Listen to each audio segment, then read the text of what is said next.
Et quand est-ce qu'on a réellement réalisé que la chaleur produite par le feu nous permettait de cuire nos aliments dont on n'avait pas besoin?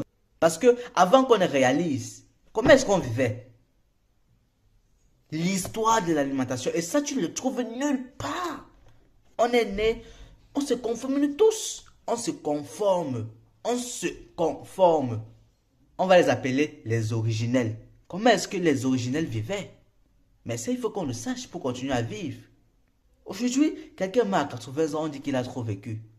Mais je suis désolé, pour moi, il n'a pas trop vécu. Mais moi, j'ai des vibrations. Moi, je ne sais pas comment expliquer. Mais moi, j'ai des vibrations qui sont en accord avec moi et qui me font comprendre que l'être humain, normalement, n'est pas né pour mourir aussi tôt. Et parfois mourir même de maladies. Parce que le singe est là-bas dans la forêt. Il n'a pas de cancer. Il n'a pas de diabète.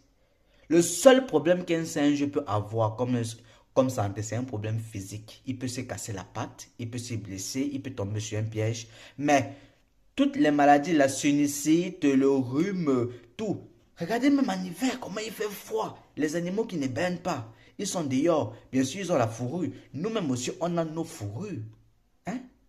Même si elles sont artificielles, mais elles protègent quand même. Parce que quand même, on se meut. Même en Sibérie, là-bas, les gens marchent. Mais comment se fait-il qu'on puisse attraper le catarrhe? On puisse s'enrhumer?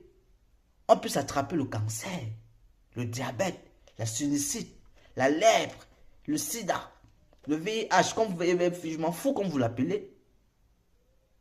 Mais vous n'êtes pas prêts, parce que si je vous sors le dictionnaire des maladies, mais vous n'êtes pas prêts. Ça dépasse le dictionnaire de l'Académie française.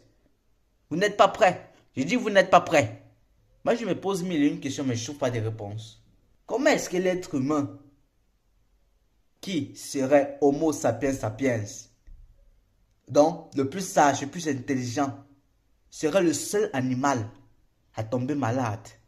Où les maladies là sont créées dans des laboratoires. Parce que je me dis, bon, elles sortent d'où donc? Parce que si ces maladies vraiment venaient de la nature, elles affecteraient aussi les animaux. Parce que nous tous, on est sur la même planète, on est sur le même monde. Mais comment se fait-il que systématiquement, seuls les humains tombent malades? Seuls les humains ont besoin d'hôpitaux. Étant donné que nous sommes des êtres vivants qui mangeons d'autres êtres vivants pour vivre, il faut dire qu'on mette l'accent sur ça. Manger de la nourriture vivante.